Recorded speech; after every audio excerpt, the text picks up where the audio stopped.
Hey guys, how are we doing? Figured I'd go, I didn't get that much more accomplished on the trike, but I got some stuff done. So I figure I'd do a quick little video and show you where we are. What we got? I basically was working on all the electrical components, and they're all pretty much squared away. Got the battery in there. And I took all the electrical components and took like the original tabs that I cut off and re-welded them back on to support them. Got a couple of ballast resistors here.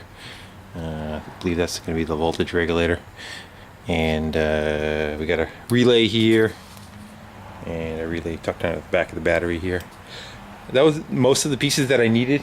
I was able to take a test light and chop out somewhere. Here we go. This stuff, which was a bunch of was under the front plastic, and it was for the remote control to kill it when someone's cruising, and you know, Junior's driving out in the traffic. Dad can hit a button and the machine was supposed to stop. So it never had the remote to begin with, and I had it bypassed, but I wanted to get rid of some of the extra wiring that wasn't needed. So for a little prodding here and there, I was able to eliminate that stuff and make sure I was charging it all. And what else? I took the handlebars. I didn't have enough room in the controls to stack everything on there, so I ended up adding another 2 inches on each side to the handlebars underneath the grips, welded them, and then just ran them on the belt sander to smooth them off so all the controls fit. So plus it'll probably give you a little bit better ride because you can grab a little further out. What else? It's hooked up. She's all cranking. I had her running. No exhaust on it yet. Lights are hooked up. Just put a switch on the back of it. There's that one. And you got a tail light and a plate light. Next things that I'm going to start addressing are going to be the throttle cable setup. It's 2 into 1. You got one for the carb, and then there's one coming down below from the oil pump. So those two tie into a junction, and then have to tie into the thumb throttle that was on the bike. And my next step after that is going to be a set of brake lines coming back and setting up the rear brakes. The last thing I'm going to do is the cylinders for the fuel and the oil, just so they don't get beat up while I'm working on it.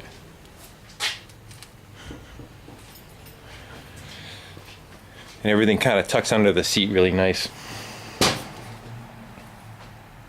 Don't forget this is up in the air, but that's pretty much how the seat's going to sit. So that covered up pretty much all the wiring. You don't see much or anything. A couple of tire ops. When I'm done, I'll suck up the last remaining pieces. But I hit them pretty good.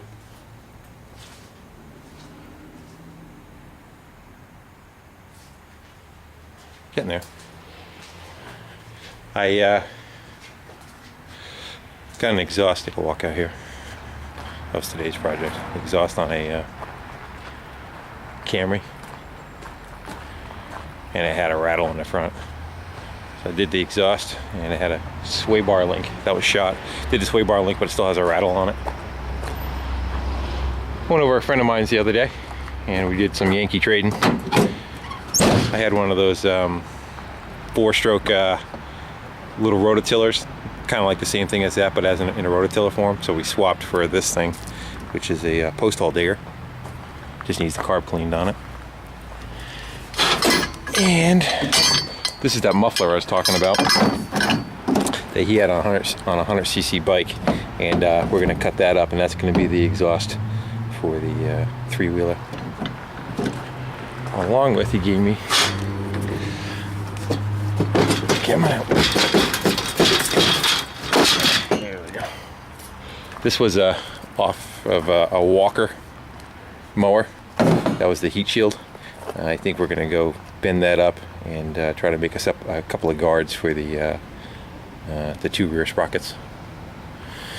And he hooked me up with a rack, and on that rack is going to be all my steel outside, all my tubing.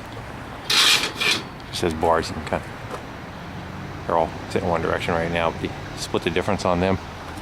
So that'll stay outside. And of course, on my way home, this was on the side of the road for free.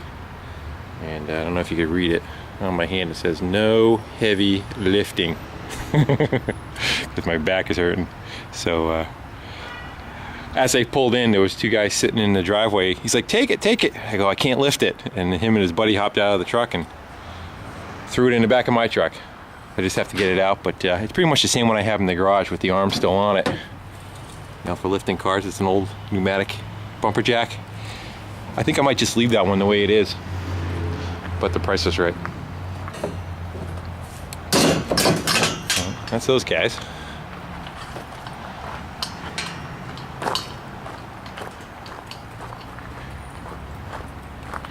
Yeah, that rattle in the front of the car annoyed the piss out of me. Thought I had it all set. You tell a customer this is what it's going to be, how much it's going to cost you, and then it doesn't take care of the problem. So I told him just pay for the parts. Don't worry about the labor on the on that piece. But I'm thinking this guy. Of course, it's backwards, but I'm thinking something like this. Just kind of have it come out, you know, facing the other direction, but out the ass end, something like that. I don't know if I want to have it hang out the bottom. Not sure. I do want to come under the bike, I think. Normally they kind of run them. I don't know. The stock one ran something like that. You know, maybe I even do something like that. Well, you know, with the passengers on the back, they'll get their leg cooked. We'll see. I'll start with running the pipe first, down and back, and then I'll just cut that one off probably 2 inches from the end of it there and attach it. But in any event, that's where I am now. I've gotten a little bit further ahead. I wish I can say that there was more, but I'm working a little limited here. I'm out of the coil in the front. It's going to get filled up in that area anyway with all the cabling and everything that has to run through it. But I looked on eBay last night. There's another chrome fender for like 20 bucks delivered. So I may just go and grab that, make the two chrome rear fenders. It kind of needs it. It's so dark in the back.